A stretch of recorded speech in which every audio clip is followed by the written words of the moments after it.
नेहमी भरतीला विचारला जाणारा प्रश्न बघा. प्रश्न काय आहे? जसे 20% दराने एका वर्षाचे 2000 रुपयाचे सहामाही चक्रवाढ व्याज किती? सहामाही हा तुम्हाला प्रश्न विचारला की तुम्हाला करायची दराची निमपट.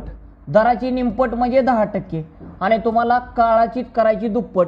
एका वर्षाचं तुम्हाला 2 वर्ष होईल. ओके, मग मांडायची मुद्दल तुम्हाला 2000, दर तुम्हाला 10% म्हणजे 110 भागिले 100.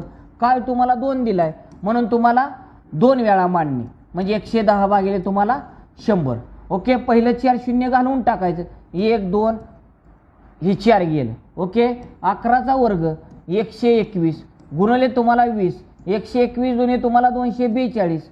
242 आणि त्याच्यावरती 0 म्हणजे 2420 ही झाली तुम्हाला रास.